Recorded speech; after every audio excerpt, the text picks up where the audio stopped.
بسم اللہ الرحمن الرحیم۔ راہ و منزل کی جھلکیاں ابھی فضا اور راحلہ آپس میں باتیں کر رہی تھیں اور حجۃ الوداع کی تفصیل سے معنوی لطف اٹھا رہی تھیں کہ دور سے چیختا ہوا ایک آدمی نظر آیا۔ زیادہ فاصلہ ہونے کی وجہ سے اس کی باتیں سنائی نہیں دے رہی تھیں، لیکن ایسا محسوس ہو رہا تھا جیسے وہ کوئی اہم خبر سنا رہا ہو، اس لیے کہ وہ جہاں سے گزر رہا تھا لوگ غور سے اس کی باتیں سن رہے تھے اور ان کے چہروں پر حیرت و تعجب اور خوشی کے تاثرات آ جا رہے تھے۔ فضا اور راحلہ بھی چند قدم آگے بڑھی تاکہ اس کی باتیں سن سکیں۔ جب وہ شخص قریب آیا تو اس کی مبہم آواز صاف سنائی دینے لگی۔ وہ کہہ رہا تھا، لوگوں، اللہ کے رسول فرما رہے ہیں کہ سب لوگ اسی میدان میں رک جائیں، آگے بڑھ جانے والے واپس لوٹ آئیں اور پیچھے رہ جانے والوں کا انتظار کیا جائے۔ مجھے یقین ہے کہ کوئی خاص بات ہے، تبھی رسول خدا صلی اللہ علیہ وآلہ نے یہ حکم دیا ہے۔ وہ شخص پھولی ہوئی سانس کے ساتھ جلدی جلدی بتاتے ہوئے آگے بڑھ گیا اور اپنے پیچھے سننے والوں کے لیے سوچ کا لامتناہی سلسلہ چھوڑ گیا۔ سبھی سننے والے پریشان تھے کہ اللہ کے رسول نے اس تپتے ہوئے صحرا میں لوگوں کو رکنے کا حکم کیوں دیا ہے؟ ایسی کیا خاص بات ہو گئی کہ آپ نے اچانک رکنے کا حکم دیا؟ کیا کوئی شریعت نازل ہوئی ہے یا خداوند عالم نے کوئی نیا فرمان نازل فرمایا ہے؟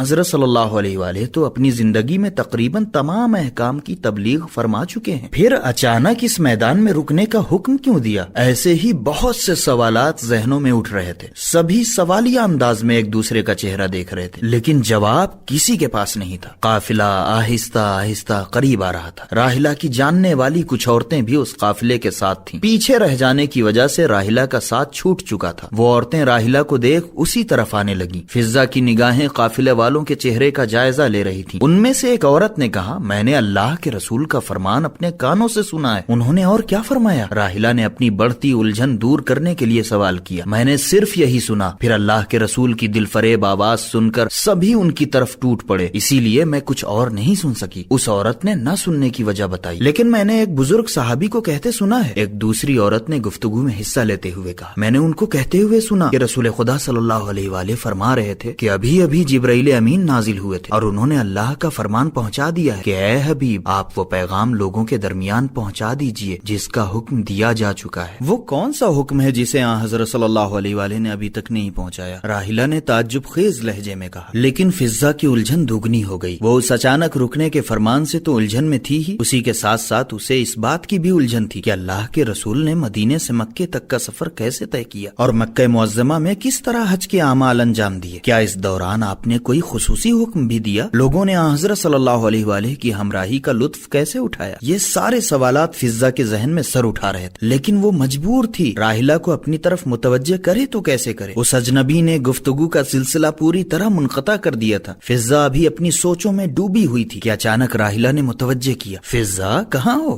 ہاں کچھ نہیں، میں الجھن میں ہوں۔ فضا نے اپنے دل کی بات کہی دی۔ الجھن تو ہم سبھی کو ہے کہ اللہ کے رسول نے یہ فرمان کیوں صادر کیا؟ ایک خاتون نے برجستہ کہا، میری الجھن تمہاری الجھن سے مختلف ہے۔ فضا نے سنی انسنی کرتے ہوئے کہا، ہاں بولو، تمہاری الجھن کیا ہے؟ ایک عورت نے مشفقانہ لہجے میں سوال کیا۔ راحلہ مجھ سے حجۃ الوداع کا واقعہ بیان کر رہی تھی، وہ مجھ سے ساری تفصیلات شیئر کر رہی تھی کہ اچانک اس اجنبی نے ہماری گفتگو کا سلسلہ منقطع کر دیا۔ اب میں الجھن میں ہوں کہ حضرت صلی اللہ علیہ وآلہ نے یہ سفر کیسے طے کیا اور کس طرح حج کے ارکان و اعمال انجام دیے؟ فضا نے مختصر طور پر اپنا مدعا بیان کیا۔ کیا تمہیں نہیں معلوم کہ حضرت صلی اللہ علیہ وآلہ نے کس طرح حج کے اعمال انجام دیے؟ کیا وہ روح پرور مناظر کبھی بھلائے جا سکتے ہیں؟ ایک عورت نے حیرت کا اظہار کیا، نہیں ایسی بات نہیں ہے، اصل میں یہ ابھی ابھی یہاں پہنچی ہے۔ راحلہ نے فضا کی طرف سے صفائی پیش کی۔ اچھا تو یہ بات ہے؟ ایک عورت نے سر ہلایا۔ ارے ہم اس واقعے کو کیسے بھول سکتے ہیں؟ یہ واقعہ اور اس کے جزیات اور تفصیلات تو ہماری رگ رگ میں بس چکے ہیں۔ ایک عورت نے سرد آہ بھرتے ہوئے کہا، وہ کیسا دل فریب منظر تھا، کیسی روح پرور فضا تھی، ایک عجیب سا معنویت سے بھرپور ماحول تھا۔ پورا مدینہ لبیک اللہم لبیک کی آواز سے گونج رہا تھا۔ ہر شخص ایک انہونی طاقت کے زیر اثر اللہ کے رسول کی طرف کھینچا چلا جا رہا تھا۔ سبھی اپنی قسمت پر نازاں تھے کہ آج پہلی مرتبہ نبی کریم کے ہمراہ حج کی سعادت نصیب ہو رہی ہے۔ پھر ہزاروں کی تعداد میں لوگ اسی آواز کا زمزمہ کرتے ہوئے نبی کریم کی قیادت میں راستہ طے کرنے لگے۔ مدینے سے مکے تک کا یہ سفر 10 دنوں میں طے ہوا۔ راحلہ نے بھی گفتگو میں حصہ لیتے ہوئے کہا، سب سے پہلے حضرت صلی اللہ علیہ وآلہ وسلم نے کہاں پڑاؤ ڈالا؟ فضا نے راحلہ سے سوال کیا۔ اللہ کے رسول دوپہر کے وقت مدینے سے چلے اور عصر کے وقت ذوالحلیفہ میں پہنچے۔ راحلہ نے بتایا،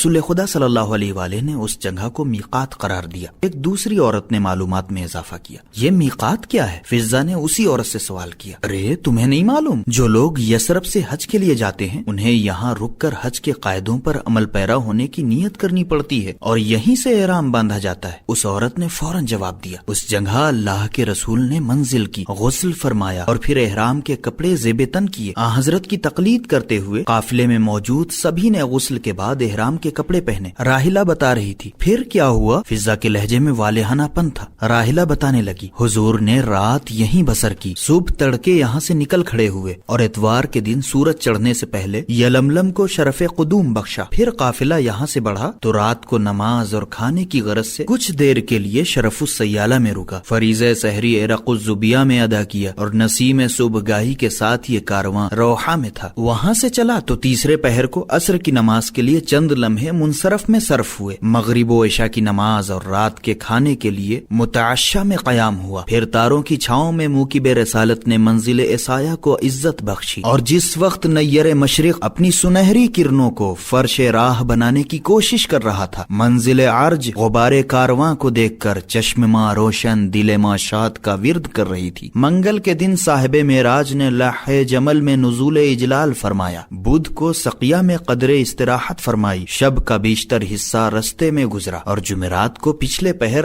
حضرت صلی اللہ علیہ وآلہ کی سواری ابوا پہنچ گئی۔ راحلہ تھوڑی دیر دم لینے کے لیے رکی تو ساتھ میں موجود ایک معمر خاتون نے کہا، بیٹی جانتی ہو ابوا میں حضور کی والدہ گرامی کا مزار مقدس ہے۔ جب سرکار رسالت مآب صلی اللہ علیہ وآلہ اس جگہ پر پہنچے تو آپ نے سب سے پہلے اپنی والدہ محترمہ کے مزار اقدس کی زیارت کی اور مزار کے قریب ہی 2 رکعت نماز ادا کی۔ نماز کے بعد حضرت صلی اللہ علیہ وآلہ کافی دیر تک دعا و مناجات میں مشغول رہے۔ فضہ نے نئی معلومات پر اس معمر خاتون کو تشکر آمیز نظروں سے دیکھا، پھر راحلہ سے مخاطب ہو کر بولی، راحلہ پھر کیا ہوا؟ راحلہ اپنی بات جاری رکھتے ہوئے بولی، جمعے کے دن قافلہ جوحفہ میں تھا، ہفتے کے روز قدید میں پڑاؤ ڈالا، اتوار کو عصفان میں، اور یہاں سے مسافروں نے ذرا تیز چل کر مر الظہرین میں دم لیا، پھر یہاں تھوڑی دیر آرام کرنے کے بعد صرف کا رخ کیا۔ یہاں پہنچتے پہنچتے سورج غروب ہو چکا تھا، مگر نبی اکرم صلی اللہ علیہ وآلہ نے صرف میں نماز مغرب نہیں پڑھی بلکہ خاصی راہ طے فرما کر مکے کی پہاڑیوں کے پاس فریضہ نماز ادا کیا اور رات کو یہیں آرام فرمایا، اور پھر منگل کی صبح کو حضرت صلی اللہ علیہ وآلہ اپنی شوکت و حشمت اور جاہ و جلال کے ساتھ مکہ معظمہ میں داخل ہوئے۔